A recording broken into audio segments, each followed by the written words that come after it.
중국이 만든 난사군도의 인공섬들이 기초 콘크리트가 녹아내리고 있어서 자칫 한순간에 붕괴될 수 있다는 지적이 나왔습니다.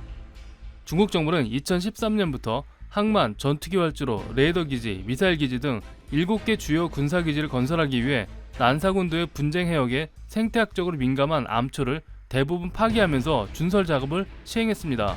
이 섬들은 중국에게는 가라앉지 않는 항모 역할을 하고 있습니다. 베트남과 말레이시아, 필리핀 등 주변국들이 주장하는 수산자원과 광물이 풍부한 해역에 대해서 중국이 자신들의 영유권 주장을 확고히 하는 데 이용하고 있습니다. 이렇게 전략적으로 중요한 인공섬이 현재 붕괴 위기에 처해 있는 것입니다.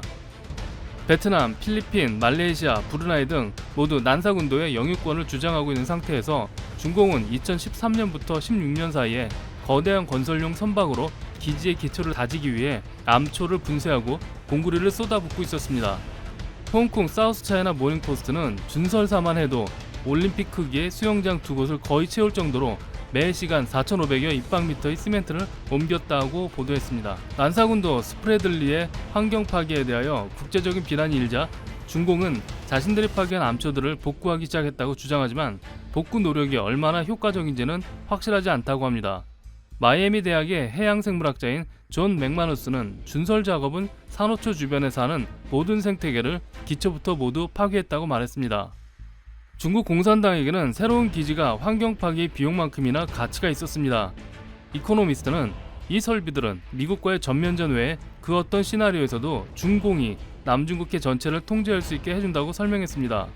새로운 항구와 물류 공급 시설은 중국이 더 먼 곳에서 자신들의 작전과 계획을 실현할 수 있도록 도움을 주고 있으며 중국 측량선들은 경쟁 해역에서 석유와 가스를 찾는데 훨씬 유리한 위치에 올라섰다고 했습니다.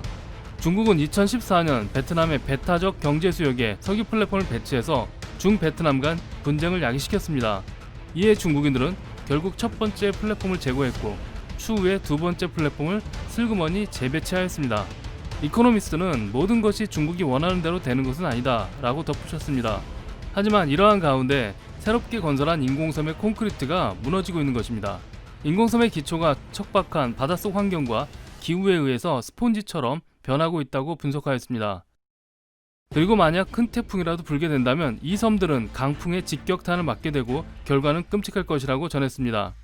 더욱 주목할 일은 주변국들은 그들의 독점적 경제 수역 안에 있는 가스전을 공동으로 개발하라는 중국의 압력에 저항하고 있다는 사실입니다. 또한 필리핀이 공동 개발을 원칙으로 동의했음에도 불구하고 그 목적을 위한 공식적인 협정은 아직 체결되지도 않았습니다. 또한 중국은 난사군도에 인접한 베트남, 필리핀, 말레이시아 등 연근의 국가들과 함께 다른 외국 업체가 협력하여 조업하지 못하도록 막아왔습니다. 그러면서 정작 자신들은 베트남 해역에서 러시아 국영기업 로스네프트가 운영하는 것으로 추정되는 선박으로 조업을 하고 있었던 것입니다.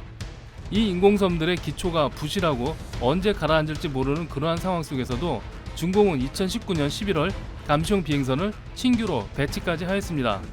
한 군사 전문 기자는 레이더를 탑재한 비행 장비는 난사군도 주변의 다양한 활동을 감시할 수 있을 뿐만 아니라 지대공 및 대함 미사일을 잠재적으로 위협할 수 있도록 유도할 수 있는 매우 성능이 뛰어나지만 상대적으로 저렴한 옵션을 제공할 수 있는 장비라고 설명했습니다.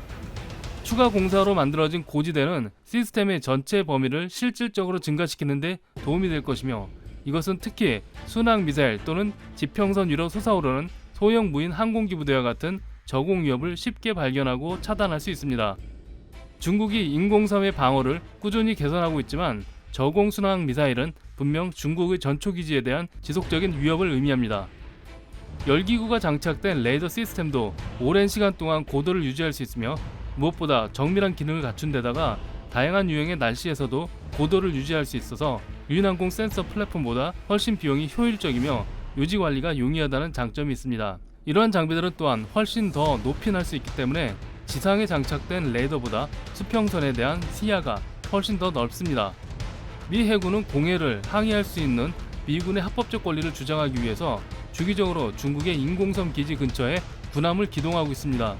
서태평양 지역에서 미국과 중국이 전쟁을 벌일 경우 중공의 전초 기지는 미 해군의 목표물이 될 가능성이 높습니다. 이처럼 중공은 난사군도의 암초들을 군사적 목적으로 개조하였습니다.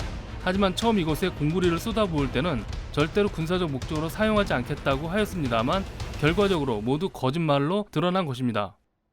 그렇다면 난사군도에 얼마나 많은 기지를 어떻게 지어놨는지 구글 어스로 확인해 보도록 하겠습니다.